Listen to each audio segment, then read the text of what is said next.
Welcome back, brothers and sisters. I am Braden. This is Langley Outdoors Academy, and thank you for stopping by. All right, guys, what we're going to talk about on this episode of the Bullet Points is something that I find extremely fascinating. Now, as you guys know, on the Bullet Points, we look into the why and look at the media articles and the opinion pieces, and we look at the underlying themes across the board. Particularly in regards to this AWB, the Kabuki Theater that's happening in the House, where Jerry Nadler passed it out of the House Judiciary. They're pounding their chest that they're going to pass it in the House. But when you see mainline Democratic-leaning articles from Politico, you're talking a media apparatus that only supports Democrats, questioning if this is a good idea and warning the Democrats, like, hey, this might be political suicide. You got to take notice, and that's the whole point of the bullet points. Everything's going to be linked in the description box below. I cannot wait to hear what you guys think on this one, because there is some stuff here I want to hear your thoughts on, and we're going to dive into that in 1 second. I got to say a quick word from our sponsor, Gunskins, and then we're going to hit it on the other side. Now, Gunskins offers a solution for firearm and gear concealment that is easy to install and remove. Their premium vinyl wraps are DIY kits that add a layer of protection to your gun as well as benefits of camouflage. These skins are waterproof, non-reflective, and made in the US. With a wide variety of patterns and designs, fits virtually any firearm.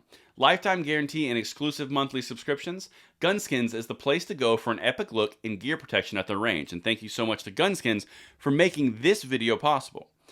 But now let's dive into the Politico article and some other articles I'm going to throw your way that are outright warning the Democrats. Check this out, because again, to reinforce this point, these articles, these outlets writing to a left-wing audience, they're not going to tell them bad news unless they're setting them up for it. Check it out. House Dems still wrangling the votes for an assault weapons ban. Their bill won't clear the Senate. But if they can pass stronger gun safety legislation than last month's bipartisan deal, it would send a potent message. Let me read that first little subline again. Their bill won't pass the Senate.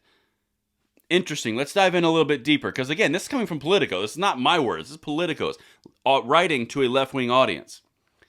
House Democrats want to push through an assault weapons ban, setting their mark far beyond last month's modest bipartisan gun deal. They just don't have the votes yet. By the way, side note, you notice how when in one scenario, one context, it's a modest vote. But when they're talking about the Democrats who supported it, it's the most groundbreaking gun control law in 30 years. You notice that? Just saying. Anyway, let's keep going, because this is important. Democrats are still shy of the 216 supporters required to steer the bill through the chamber, as a small number in their own caucus remain skeptical about both legislation and diving further into gun safety just 4 months before an election. There's that political piece, and this ties into accountability votes. We've talked about this. But as pressure builds after a spate of recent shootings, party leaders insist they will get there, perhaps with the help of some retiring Republicans, which honestly I've said since this thing got announced, they'll probably get some retiring Republicans. It will probably pass the House. But even Politico is warning and saying, don't count your chickens, okay? If House Democrats can land the votes, it would be the party's most significant move on guns since 1994. No easy feat for Speaker Nancy Pelosi and her leadership team so close to November and with the smallest majority in decades. This is the important part. Even weeks ago, some Democrats privately doubted the assault weapons ban could get a vote, and at least one still argues it's the wrong move for the moment.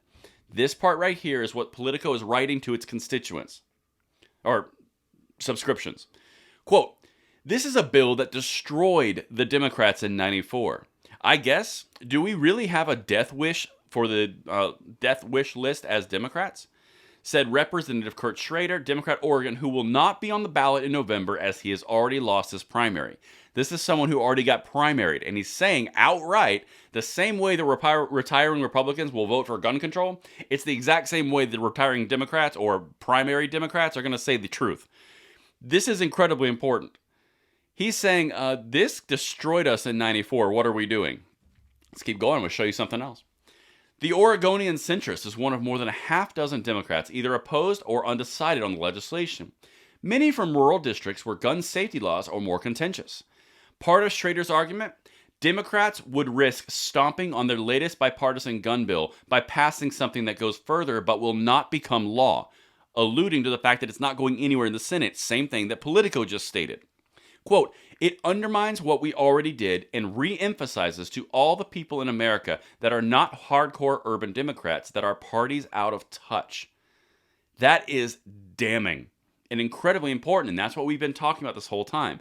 While they're trying to go for the accountability vote in the House to get something for Democrats to say, look, I voted for this, if it goes and dies in the Senate, you've got a lot of Democrats who are caught holding the bag in moderate areas who are going to have more trouble than they already were going to have trouble in the primaries, or excuse me, in the general election in November. That's what this guy in Oregon is saying. And Politico is writing this. This is not Fox News or some other source that leans to the right. Here's the next article. Democrats push for first semi-automatic gun ban in 20 years. That's from the AP. Washington AP. House Democrats pushed ahead Wednesday with legislation that would ban certain semi-automatic weapons as they consider their most far-reaching response yet to the summer series of mass shootings. You guys know that.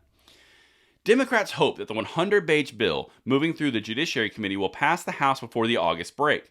But that is far from assured because some moderates in the party, especially those from swing districts, are wary of a vote on broad gun controls before the November elections, especially when the bill has little chance of becoming law due to opposition in the Senate. You now have Politico and the AP, who both cater to a left-wing audience, stating that it's going nowhere in the Senate and their House is only voting on this and it's going to put them in danger. The media is warning the Democrats and preparing Democratic voters for the fact that this is not going to work in the Senate and it may cost them more House votes. That's what he's saying here. Again, these two sources are not me. I'm just reporting on what they're saying. But I want to hear what you guys think down there in the comments. And this last thing, this is the last piece. Despite not yet having full support from his caucus, Representative David Cicilline, the guy who said spamming the BS about your constitutional rights, the bill's lead sponsor, said he is confident he can get the required votes even if that involves reaching out for Republican support. The AP article and the Politico article that I just showed you in conjunction together are saying the same thing. They might get some Republican support to get it through the House. We've talked about it going through the House. Okay, fine. Both these articles have said it's going to die in the Senate. A Democratic representative from Oregon said it's going to die in the Senate, and this cost us dearly in '94. Do you see where they're lining this up to? And that's what I've got for you guys. Let me know what you think in the comments field below, and I will see you tonight at the 9 p.m. segment. I'm Braden. See you later.